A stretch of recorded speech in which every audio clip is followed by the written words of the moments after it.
Então já na nossa gravação, a gente rememora Tia Senira, recebendo hoje a candidata Tia Senira, ou nesta sequência, a gente rememora o acordo nosso na reunião do dia 19 de agosto, na Justiça Eleitoral, com a presença do senhor juiz eleitoral, o promotor, os chefes do cartório eleitoral e também os representantes da comunicação de cada coligação, de cada uma das 3 campanhas majoritárias, com a agregação das suas campanhas proporcionais. E lá ficou uma ideia muito simples que nós mesmos sugerimos de ter essas rodadas de entrevistas com os candidatos majoritários, mas em que eles possam também falar sobre a questão da relação com o legislativo, que isso é muito importante, é óbvio.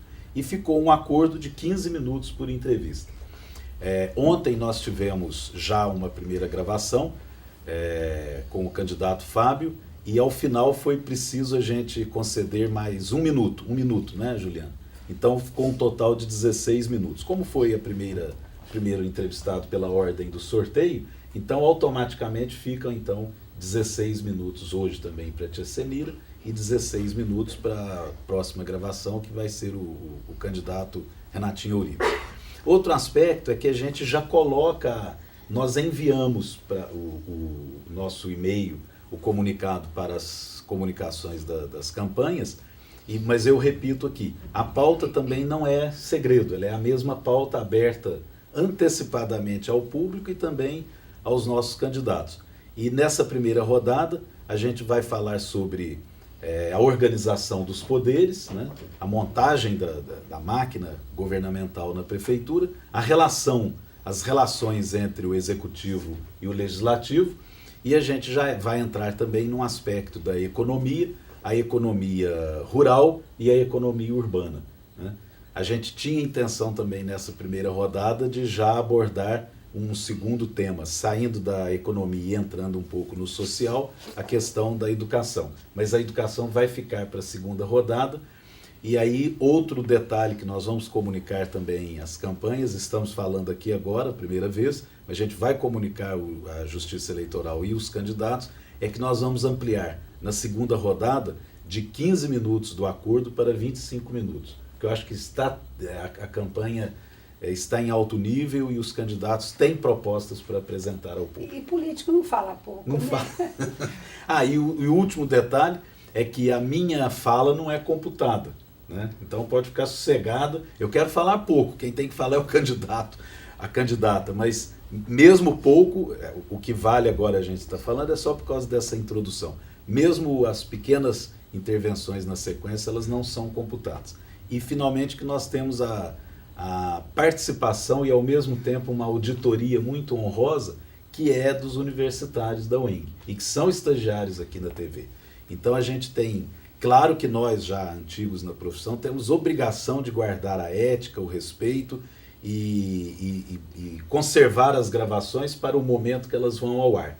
Não existe o menor interesse em vazar a gravação, porque isso atrapalha a qualidade atrapalha o candidato que ficou sabendo do que o outro falou e atrapalha talvez até menos aquele cuja mensagem tenha vazado. Mas para mostrar que a gente faz isso mesmo, os estudantes guardam a gravação, porque também a honestidade do jovem é admirável, né, Tia Senira? Então, mas da minha parte está tranquila, eu confio mesmo no profissionalismo de toda a nossa imprensa. Isso. Para mim eu não vejo diferença e também para mim não importaria se vazasse não. Cada um tudo tem é o público seu, mesmo, não né? é? Mas é até uma questão de delicadeza e de ética a gente guardar. Aí tudo bem. Então, Tia Senira, a gente começa justamente assim, a senhora dizendo como a sua visão, na sua proposta de governo, deve ser organizada a máquina administrativa. Como deve ser organizada a prefeitura? Com quais recursos humanos a senhora acha que a prefeita tem que contar? E, além de recursos humanos, com quais recursos orçamentários também, para que a máquina seja bem montada e governe bem o município, do lado do executivo, por enquanto. Tá. Do lado do executivo, eu já estive também do legislativo, então para mim está bem mais fácil. Primeiramente, nós precisamos começar dando exemplo por nós. Nós vamos começar cortando os cargos que nós temos comissionados. 30% nós vamos tirar. Não tiro todos, Marcelo, porque eu sinto que em qualquer função você precisa ter do seu lado pessoas de inteira confiança sua, que se você estiver ou não presente, vai estar ali exercendo aquela função. Um segundo passo, depois de cortar, nós vamos estar já ajudando a ter receitas. O segundo, para mim, a eleição encerra dia 2, na hora que abrir as urnas. No outro dia, eu eleita, tomei posse dia 1º de janeiro, não quero saber se o funcionário A, o B ou o C me apoiou, ele vai trabalhar. Não tem disso, porque hoje na nossa administração, nós temos funcionários que recebem 6, 7 mil reais, mas como não apoiou o prefeito, tá lá num cantinho escondidinho para longe, fazendo nada, e esse nada sai da população.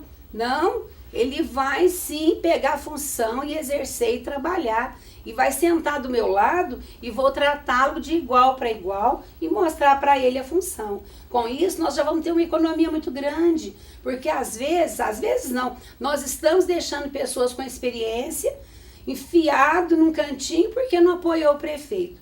Mas do meu lado vai estar comigo, vai estar trabalhando e eu vou estar com pessoas técnicas. Para começar, eu acho, na minha opinião, e eu acho inconcebível que nós tenhamos um prefeito que não tenha um nível superior. Eu acho absurdo um secretário não ter um nível superior na área que ele vai exercer. Porque é uma pasta de uma cidade de 113 mil habitantes. E essa autonomia a tia Cenira tem, para poder colocar pessoas técnicas no lugar técnico e poder cobrar. Porque como a gente não tem 12 partidos, não temos que dividir a prefeitura, porque isso interfere muito, e a gente sabe que é assim, eu vou poder chegar no secretário e realmente exercer a função que é da prefeita, de pedir. E com isso, funcionário bom vai ser valorizado, funcionário ruim também não vai ser, não. Funcionário ruim, que só trabalha se tiver hora extra, aquele funcionário que espera o tempo passar, comigo não tem isso, não. Nós vamos estar, sim, valorizando aquele que precisa e aquele que não. Com isso já vai ter um dinheiro entrando. E o dinheiro que a prefeitura recebe, a gente tem que ter o que é prioridade. E a prioridade da nossa cidade no momento não é enfeite. A prioridade da nossa cidade no momento não é construções. A prioridade nossa agora no momento é a nossa população. E o que a nossa população quer? É a saúde, a nossa população quer a dignidade de poder ter uma educação de qualidade, um asfalto que a gente não tem. Nós estamos precisando urgente de uma segurança, então nós vamos priorizar para isso. Nada de construção, nós vamos reformar o que tem e com os nossos funcionários, porque a gente tem muito funcionário e é eles que vão estar trabalhando para essas reformas, sim. Então, na parte do executivo, eu tenho toda a tranquilidade e toda a experiência para saber onde pegar, onde puxar. E nós temos os cargos de comissão, que a gente fala, é o diretor, o assessor, mas eu não quero saber daquele pessoal que fica ali no WhatsApp andando para baixo, para cima, parado em escada, não. Quem conhece a tia Cenira sabe, o meu coração é enorme, mas também a minha razão é do mesmo tamanho. E a gente trabalha por igual. O que é meu, o que é do povo eu cuido melhor. Muito bem. Né? Tia Cenira, a senhora apresentou, então, lembrando que agora o cronômetro para reservar o tempo da tia Cenira, da candidata. A senhora apresentou, então, essa questão do executivo, né, a prefeitura, o poder executivo. Mas a gente sabe, e eu sempre repito isso aqui nas entrevistas, porque é bom recordar para o nosso povão, nosso teleinterativo que está aí assistindo, nossa teleinterativa, o poder, quem governa o município diretamente é o poder público municipal, que ele é formado do executivo e do legislativo.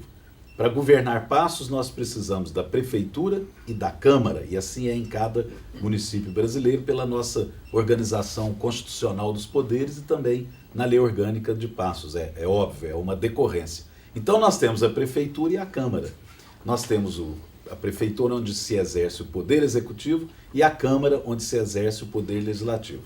No fundo é um poder só, o poder público municipal. Mas a gente eles são tão distintos e ao mesmo tempo tão harmônicos que a gente chama até de poder executivo e poder legislativo. Mas por que não está falando do poder judiciário? É porque o poder judiciário ele não pertence ao município.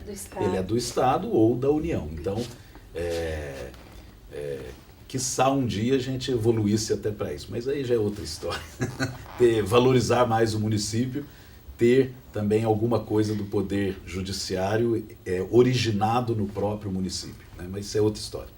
Mas então, tia Cenira, a senhora que cumpre mais um mandato de vereadora, já foi presidente da Câmara, se não me engano, por 2 sequências, né? 4 anos. Não, só 2 anos. 2 anos. Presidiu a Câmara Municipal de Passos, mas é uma experiência extremamente válida. Como a senhora vê a função do Poder Legislativo em relação ao governo municipal, em relação ao executivo, e como deve ser, então, o dia a dia dessa relação entre executivo e legislativo? Olha, só vou te dar um exemplo. Está tendo uma polêmica na cidade que eles estão pedindo para a sessão votar para a noite, que hoje ela foi para o dia. Um dos motivos que foi para o dia foi porque durante o dia é quando a prefeitura está aberta. E qualquer dúvida que tem na hora da votação, qualquer dúvida que surge de um projeto, de alguém que está lá assistindo, a prefeitura estaria aberta para poder estar socorrendo naquela dúvida. E eu, como vereador, em 8 anos, eu não tive o prazer de ter o prefeito lá para explicar quando um problema é de urgência, quando o problema é de rapidez para a nossa população. E eu quero ser, porque como eu senti falta, meus companheiros também sentiram. E lá ninguém vai ficar bravo com o prefeito, ninguém vai achar ruim. Não, eles querem saber por que esse projeto foi feito, por que precisa fazer. E o prefeito, melhor do que ele, não tem ninguém para explicar. Porque pelo menos a tia Cenira, ela vai ser uma prefeita que quando vier da secretaria um projeto, eu vou ler, eu vou grifar, eu vou saber se aquele projeto está de acordo. E principalmente, se são projetos direcionados a uma categoria, aquele projeto não vai ser feito na secretaria, vai ser feita a secretaria com a categoria. O prefeito à par, e nós vamos estar levando para ele.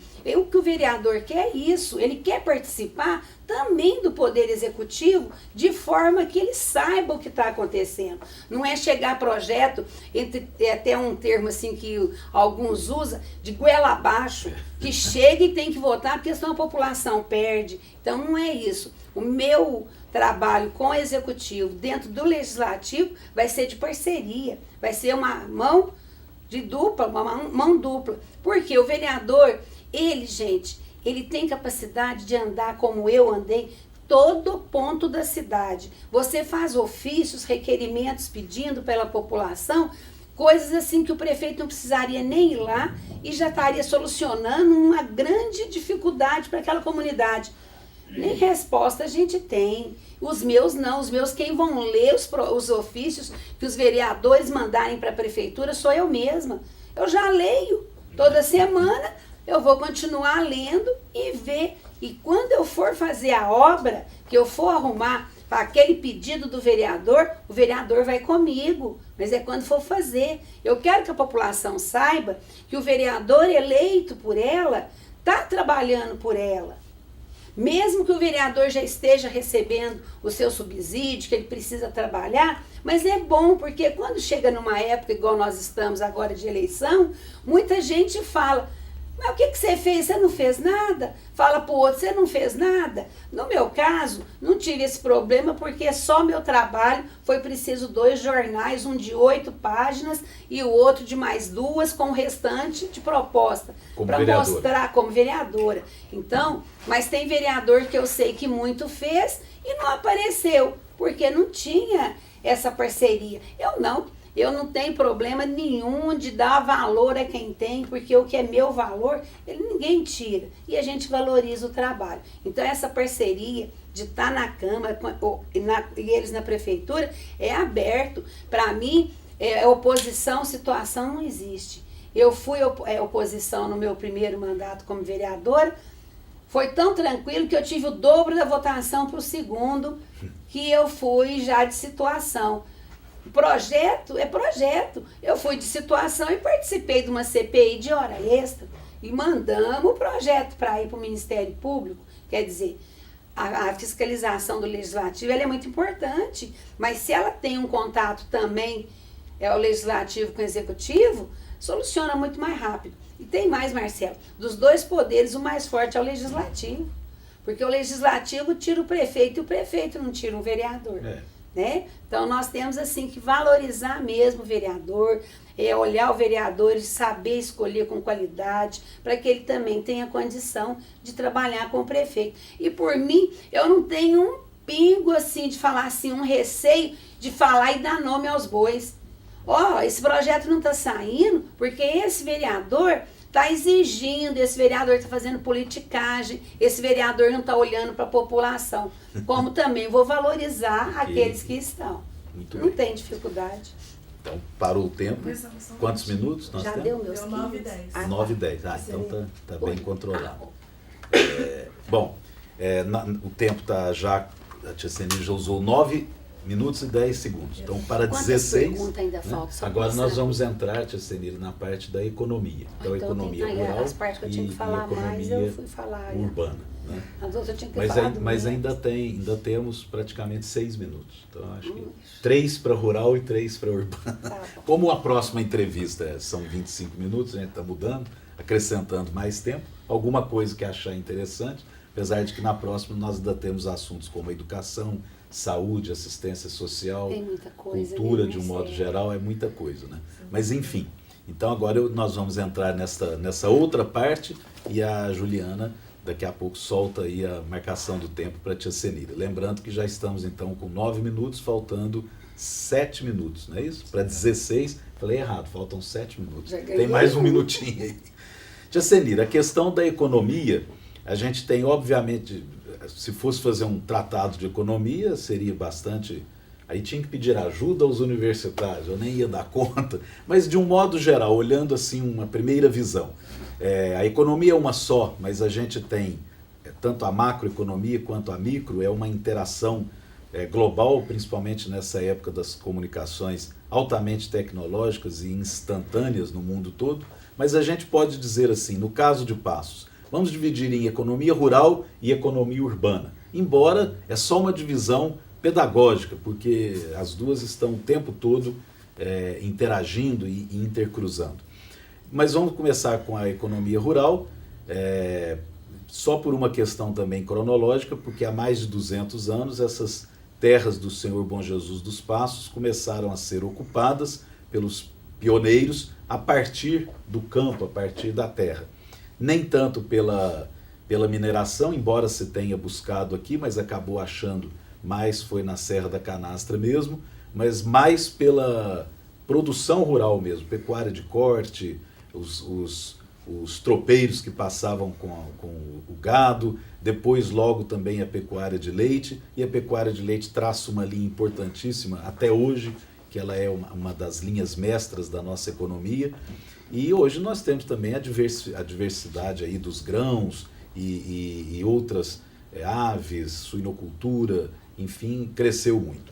Então a questão como o seu projeto de governo vê, tia Senira, a maneira do poder público municipal, o executivo, o legislativo, ajudarem como uma mola propulsora, uma organização e um aumento de emprego e renda na questão, primeiro, da nossa economia rural.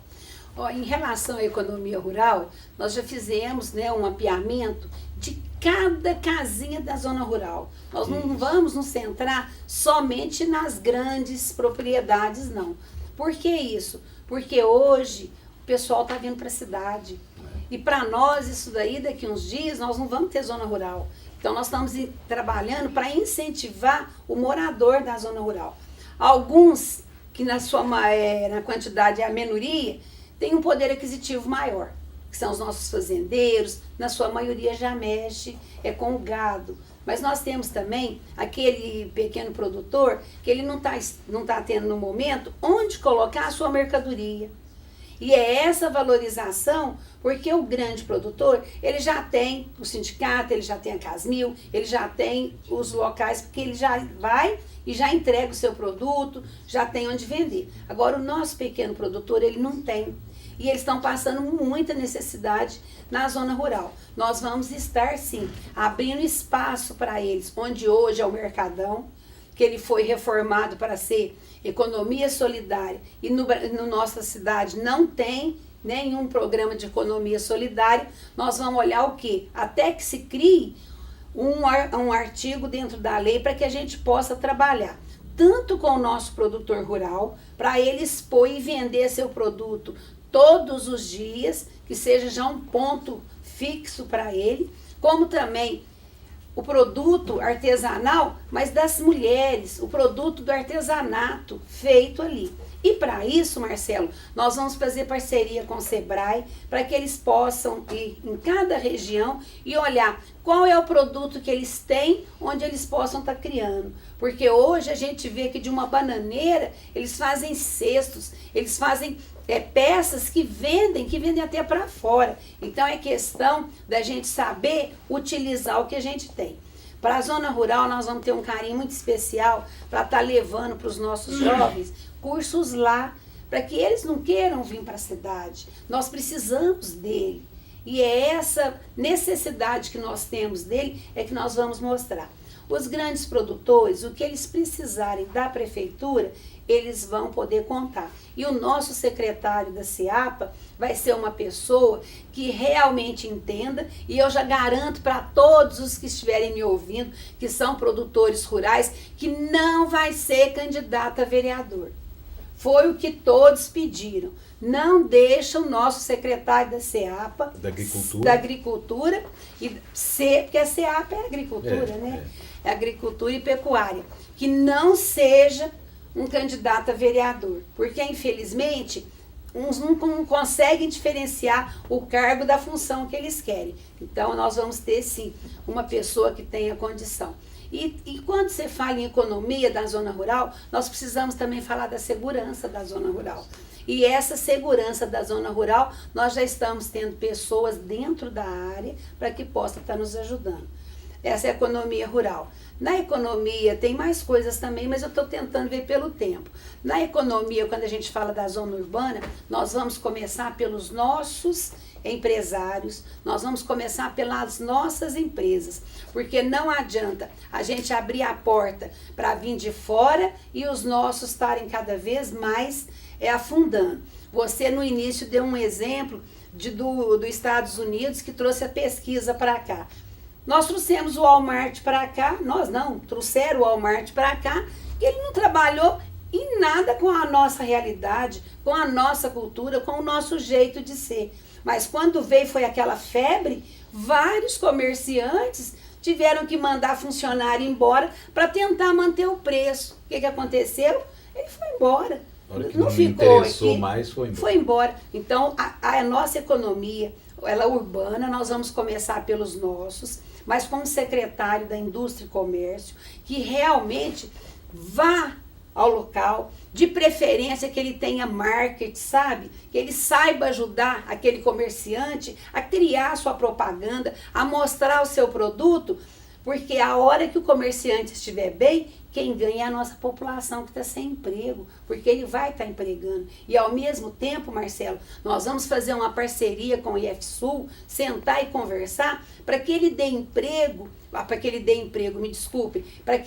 dê cursos que eles possam capacitar a nossa população, para assim a gente poder ter uma empresa de fora. Porque hoje as empresas, quando chegam de fora, quando vêm que querem, a maioria eles trazem funcionário de fora. Aí o funcionário de fora vem, o aluguel sobe, porque é uma quantidade de famílias que vem, depois vai embora, fica aquela economia nossa desestruturada. Não, quando vier, nós vamos ter funcionários para poder trabalhar. Ainda tem um resto de tempo, se a senhora quiser ainda na economia urbana, eu não coloquei e coloco agora. Então tá parado aí, né, Ju? Pontuar uma questão da indústria confeccionista e da moveleira. A senhora já passou por elas, mas para firmar certo. mais. Olha, no caso das moveleiras, até há pouco tempo era um marceneiro aqui, era um outro aqui. Hoje não, são vários. Nós temos o bairro aqui, ó, Serra das Brisas, que é puro galpão e marceneiro. Chega num local mais um tanto. Só que o que acontece? Eles estão hoje alugando o seu espaço. É 3, 4, 5 mil reais. Com isso, daria para eles contratarem funcionários. E nós temos tanto o distrito industrial 1 quanto 2, que nós temos condição de fazer ali um ponto para eles trabalharem e dar mais emprego. As nossas confecções estão fechando. Está fechando por quê? Por falta de uma ajuda, de um socorro do executivo, de uma divulgação, de uma parceria. E essa parceria nós vamos dar entre aspas, porque depois nós vamos cobrar. Cobrar como? Trabalho para a nossa população. E isso a tia Senira sabe fazer e tem experiência e vai fazer. O número e o nome da coligação, tia Senira? Olha, a minha coligação é Passos no Coração, porque realmente Passos precisa de ser olhado com carinho agora. Nós temos que humanizar o nosso atendimento, Marcelo. E a nossa coligação é o Passos pro Coração, é a tia Senira prefeita, Coronel Lemos vice. Vote no 22, que eu tenho certeza que vocês vão ser honrados com o seu voto. Tia Senira, muito obrigado. Mais essa presença aqui na TV Indisol para você, nossa tela interativa, nosso tele interativo, nessa série, nessa sequência de entrevistas com os nossos candidatos a prefeito e nossa candidata a prefeita. Nós teremos na sequência a próxima entrevista. Continue aqui com a gente. Muito obrigado pela sua participação. Muito obrigado a Juliana, o Lucas, estagiários da UENG, nos auxiliando aqui. Também a convidada que veio junto com a tia Senira, a Vida, né? E também um teleinterativo nosso, parceiro, que estava passando por aqui como nosso convidado sempre de estar aqui na emissora e que presenciou a gravação, que é o Zé Délio, tem assuntos para frente que nós vamos trazer aqui também no nosso jornalismo. Um abraço!